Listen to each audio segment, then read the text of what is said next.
to find a ratio. So for example, I've got the straight line ABC there, and we're asked to find the ratio of AB to BC. So the ratio of this part to this part. The way I'm going to do this is I'm going to say that the vector AB, so from here to here, is some fraction lambda of AC, the whole vector. Lambda is just a Greek letter. It's just a constant. I'm using it to represent the fraction that AB is of AC. So don't be confused by that. It could easily be X, Y, Z, K, any other letter you prefer. So I've said that AB is some fraction of the AC. And if I can work out what that fraction is, it's going to tell me what the ratio is. So for example, if I worked out that that fraction was 3/4, I know AB is 3/4 of the whole thing, which means that it would be a ratio of 3:1. Or alternatively, if I worked out that that fraction was 4/7, if I know that AB is 4/7 of AC, then I know the ratio would be 4:3. If I worked out that that fraction was 1/2, AB is 1/2 of AC, then I know it would be a ratio of 1:1. Or more likely, we would say that the point B bisects AC because it cuts it in half. So that's the concept behind this idea. We're now going to look at two quite complicated examples. I've already shown all my working out for these questions. I'm just going to talk you through it very carefully because there's a lot going on. So we're told that the vector O to A is 2A. So this is 2A. We're told that the vector O to B, this vector here, is 2B. We're told that M is the midpoint of AB. So this point here is in the middle. So A, M, and MB are equal. So AM is half of AB. And we're told that N is on the point OB such that ON to NB is 2:1. So this part here is 2 parts. This part here is 1 part. It's a 2:1 ratio. So ON is 2/3 of OB. And the question's asking us to find the ratio of OP to PM and AP to PN. So because it's asked me to find the ratio OP to PM, that's why I've written this statement down. I've said that OP, this vector here, is some fraction of the whole vector OM. And like I said on the previous page, if we can work out what that fraction is, it's going to tell me what the ratio is. What I've then done is OM. I can think of that as O to A plus A to M. O to A we've already got marked on my diagram. A to M is this, which is half of the whole A to B vector. So half of the A to B vector, which I've already written down there. The A to B vector is going to be minus 2A plus 2B.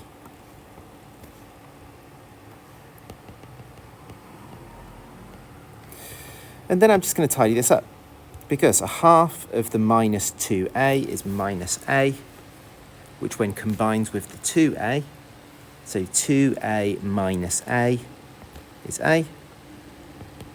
And then I've got a half of the 2B, which is B. Then I've just multiplied each by this fraction, so lambda times A and lambda times B. So this is my expression for O to P in terms of the fraction lambda and the vectors A and B.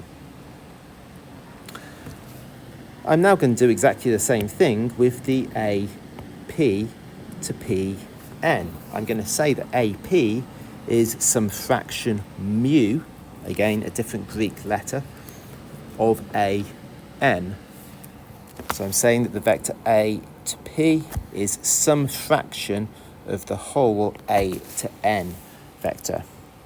Because again, if I can work out what that fraction is, it's going to tell me what the ratio is. So the a to n vector, that's the same thing as a to o plus o to n. A to o plus o to n. The a to o is minus 2a. The o to n, remember this is 2/3 of the whole o to b vector because of the 2-to-1 ratio. So 2/3 of 2b, which is 4/3 b. And then I've just multiplied each of those by that fraction mu. Mu times minus 2a, and the mu times the 4/3 b. So this is my expression for a to p in terms of the fraction mu and the vectors a and b. Right, here comes the key part where we're going to now work out what those fractions are. I'm going to work out a different way of expressing the vectors OP or AP. You can choose a different way of writing the OP vector or the AP vector. It doesn't matter which. I'm going to write the O to P vector in a different way. And you can see I've done that in green at the top there.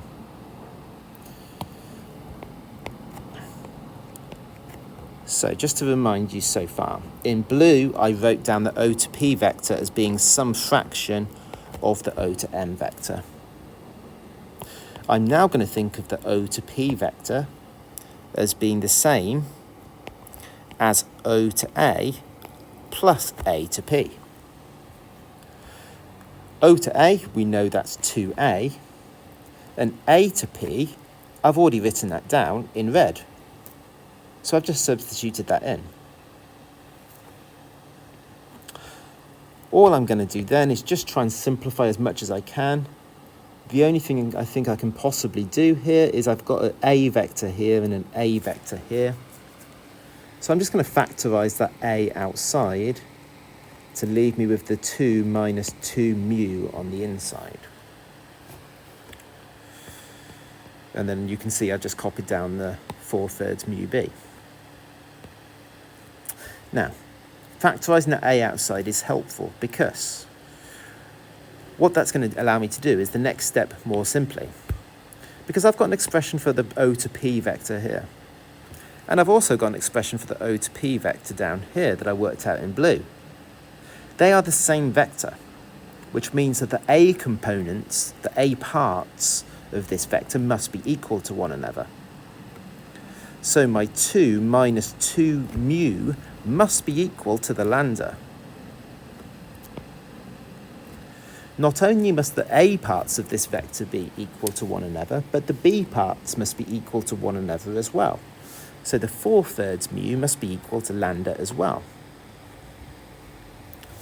And so what this has allowed me to do is to set up two simultaneous equations involving my two fractions, lambda and mu. So now I'm just going to solve those simultaneous equations. So I've substituted my 4/3 mu in instead of the lambda there. I've multiplied both sides by 3.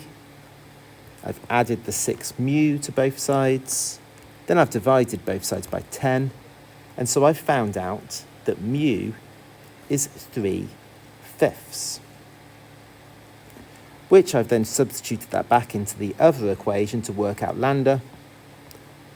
And I found that lambda is 4/5. So I now know what those two fractions are, which means that I can go back to my original statement. The original statement was that AP is mu times AN, and we now know that mu is 3/5. So I have worked out that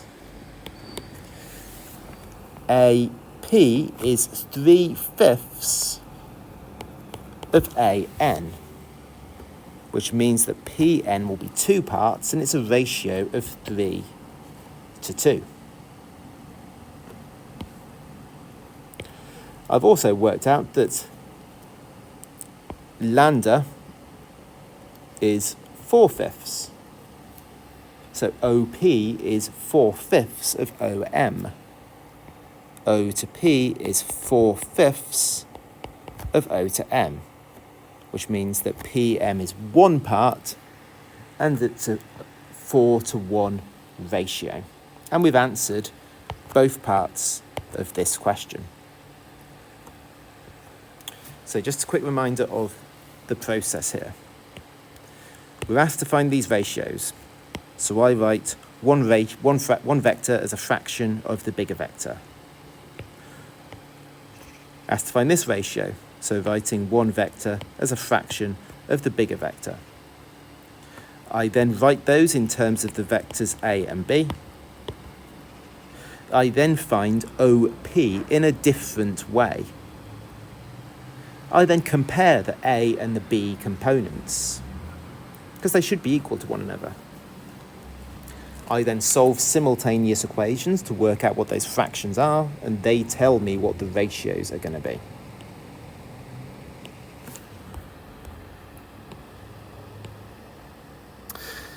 Second example that I'm going to talk through.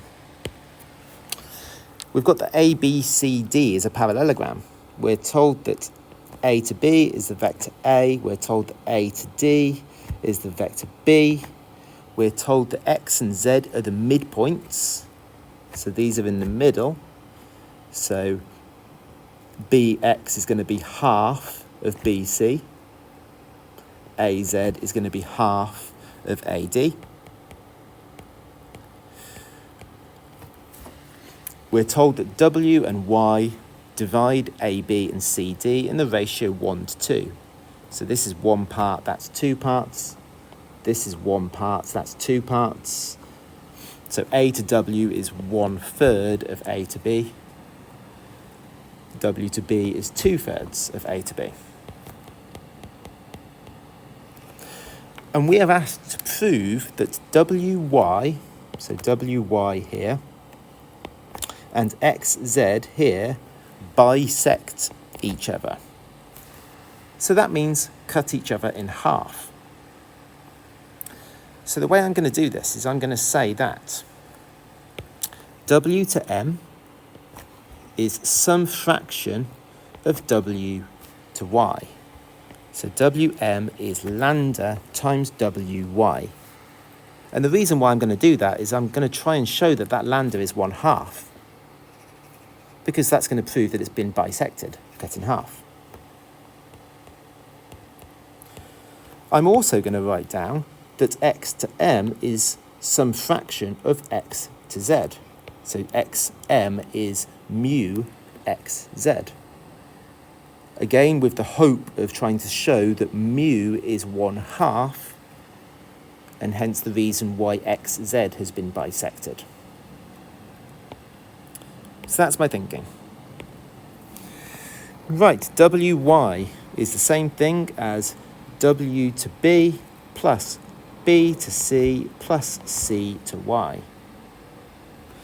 W to B is 2/3 of A.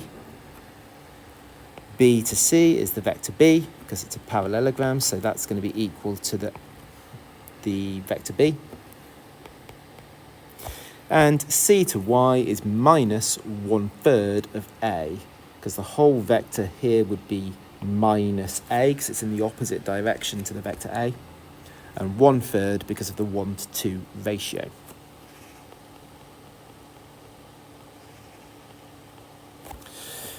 Simplifying that a little bit, we've got the 2/3 A minus 1/3 A, which is 1/3 A. The B is still there. And then I've just multiplied each by that fraction. So I've got my expression for W to M in terms of the fraction lambda and the A and the B.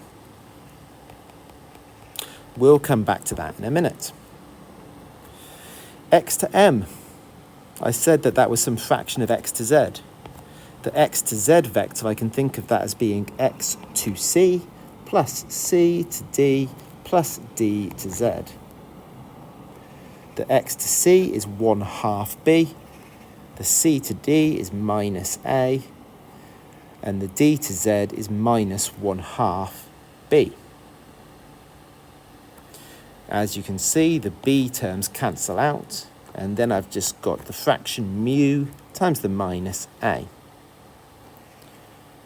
So I've got my expression for x to m in terms of my fraction mu and the vector a. Now comes the key part where I am going to find a different way of expressing either w to m or x to m. As you can see in green, I've chosen to do w to m. You could do x to m if you prefer. So a different way of me going w to m could be w to b plus b to x plus x to m. W to b is 2/3 a, b to x is 1/2 b, and x to m, I worked that out here. I've then factorised the a out from here and here, which left me with the 2/3 minus mu, and I've got the 1/2 b there.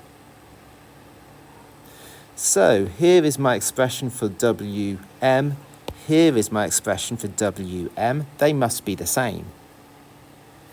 So the a component here must be equal to the a component here.